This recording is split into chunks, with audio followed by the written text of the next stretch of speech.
President Obama is addressing the people of Myanmar right now. He met with the leaders of the country earlier today, and just within the past hour, he met with pro-democracy leader Aung San Suu Kyi. He is in Yangon on the second leg of his Asian trip. He's speaking at the University of Yangon. Let's listen.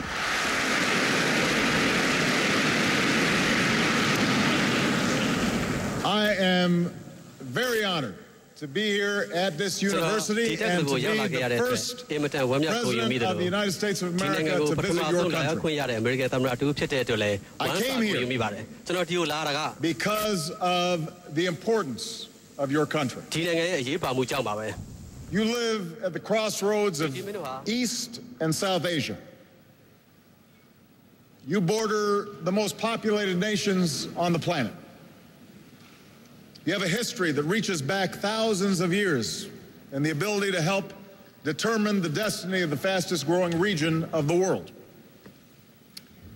I came here because of the beauty and diversity of your country. I've seen just earlier today the golden stupa of Shwedagon and have been moved by the timeless idea of metta, the belief that our time on this earth can be defined by tolerance and by love.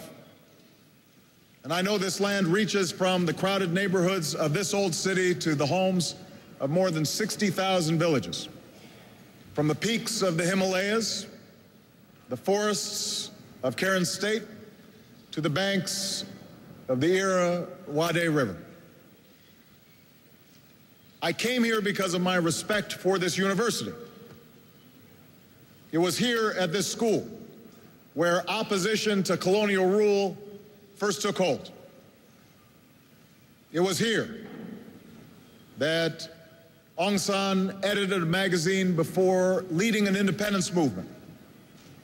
It was here that U Thant learned the ways of the world before guiding it at the United Nations. Here, scholarship thrived during the last century, and students demanded their basic human rights. Now your parliament has at last passed a resolution to revitalize this university, and it must reclaim its greatness because the future of this country will be determined by the education of its youth. I came here because of the history between our two countries. A century ago, American traders, merchants, and missionaries came here to build bonds of faith and commerce and friendship. And from within these borders, in World War II, our pilots flew into China, and many of our troops gave their lives.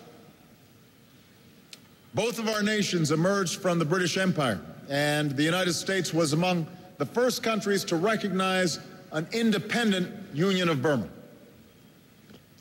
We were proud to found an American center in Rangoon and to build exchanges with schools like this one. And through decades of differences, Americans have been united in their affection for this country and its people. Above all, I came here because of America's belief in human dignity. Over the last several decades, our two countries became strangers. But today, I can tell you that we always remained hopeful about the people of this country, about you. You gave us hope, and we bore witness to your courage. We saw the activists dressed in white visit the families of political prisoners on Sundays, and monks dressed in saffron protesting peacefully in the streets. We learned of ordinary people who organized relief teams to respond to a cyclone, and heard the voices of students and the beats of hip-hop artists projecting the sound of freedom.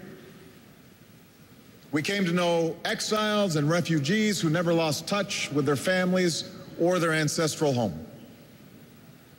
And we were inspired by the fierce dignity of Aung San Suu Kyi, as she proved that no human being can truly be imprisoned if hope burns in your heart. When I took office as president, I sent a message to those governments who ruled by fear. I said, in my inauguration address. We will extend a hand if you're willing to unclench your fist. And over the last year and a half, a dramatic transition has begun, as a dictatorship of 5 decades has loosened its grip. Under President Thein Sein, the desire for change has been met by an agenda for reform. A civilian now leads the government, and a parliament is asserting itself. The once outlawed National League for Democracy stood in an election, and Aung San Suu Kyi is a member of parliament. Hundreds of prisoners of conscience have been released, and forced labor has been banned. Preliminary ceasefires have been reached with ethnic armies, and new laws allow for a more open economy. So today I've come to keep my promise and extend the hand of friendship. America now has an ambassador in Rangoon. Sanctions have been eased, and we will help rebuild an economy that can offer opportunity for its people and serve as an engine of growth for the world. But this remarkable journey has just begun and has much further to go. Reforms launched from the top of society must meet the aspirations of citizens who form its foundation. The flickers of progress that we have seen must not be extinguished. They must be strengthened. They must become a shining North Star for all this nation's people. And your success in that effort is important to the United States as well as to me.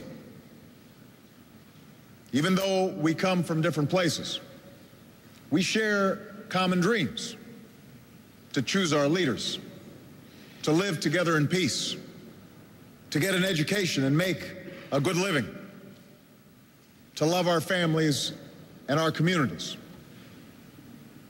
That's why freedom is not an abstract idea.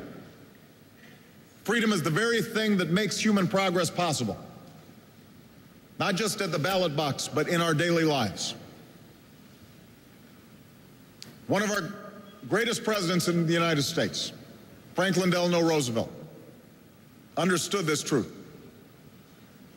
He defined America's cause as more than the right to cast a ballot. He understood democracy was not just voting. He called upon the world to embrace 4 fundamental freedoms: freedom of speech, freedom of worship, freedom from want, and freedom from fear. These 4 freedoms reinforce one another, and you cannot fully realize one without realizing them all. So that's the future that we seek for ourselves and for all people, and that's what I want to speak to you about today. First, we believe in the right of free expression, so that the voices of ordinary people can be heard, and governments reflect their will, the people's will.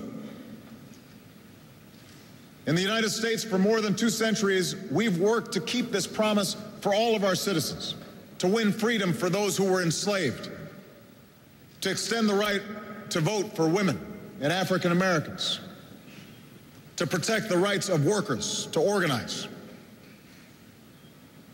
And we recognize no 2 nations achieve these rights in exactly the same way, but there is no question that your country will be stronger if it draws on the strength of all of its people. That's what allows nations to succeed. That's what reform has begun to do.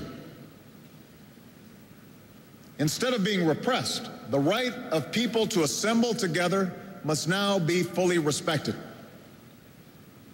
Instead of being stifled, the veil of media censorship must continue to be lifted. And as you take these steps, you can draw on your progress.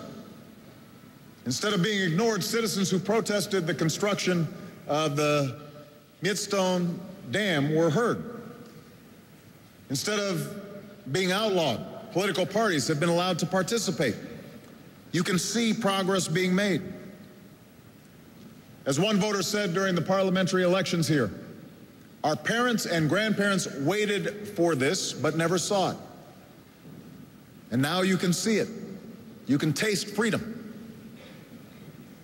And to protect the freedom of all the voters, those in power must accept constraints. That's what our American system is designed to do. You know, America may have the strongest military in the world, but it must submit to civilian control. I, as the President of the United States, make determinations that the military then carries out, not the other way around. As President and Commander-in-Chief, I have that responsibility because I'm accountable to the people. Now, on the other hand, as President, I cannot just impose my will on Congress, the Congress of the United States, even though sometimes I wish I could. The legislative branch has its own powers and its own prerogatives, and so they check my power and balance my power. I appoint some of our judges, but I cannot tell them how to rule, because every person in America, from a child living in poverty to me, the President of the United States, is equal under the law. And a judge can make a determination as to whether or not I am upholding the law or breaking the law. And I'm fully accountable to that law. And I describe our system in the United States